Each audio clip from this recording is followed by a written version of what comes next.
আর প্রিয়া বলছি ভাইয়া। প্রিয়া কেমন আছেন আপনি? ভালো আছেন প্রিয়া?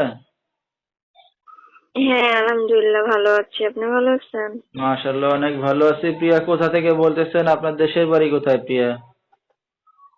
আমার দেশের বাড়ি হচ্ছে কুমিল্লা ক্যান্টনমেন্ট।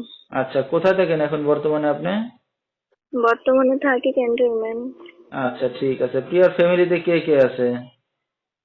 মা আছে, ছোট দুটো ভাই বোন আছে, আর আমি, আর কেউ নেই। আচ্ছা, তো প্রিয়া কি করেন আপনি এখন? বর্তমানে কিছু করি না, বাসায় থাকি। আগে সেলাই মেশিনের কাজ করতাম, এখন মেশিনটা নষ্ট হয়ে গেছে, এখন কিছু করি না। আচ্ছা, তো প্রিয়ার বিয়ে শাদী হয়েছে কিনা? যে মনের মতো একটা মানুষ পাইলে আমি বিয়ে বসবো, যে আচ্ছা, আমাদের ফুল ফ্যামিলির দায়িত্বটা নেবে, পাশে থাকবে সারা জীবনের জন্য। আমাদের দর্শক ভাইরা ভিউয়ার্সরা আপনার সাথে কিভাবে যোগাযোগ করবে? মোবাইল নাম্বারটা দিয়ে দিলে যোগাযোগ করবে।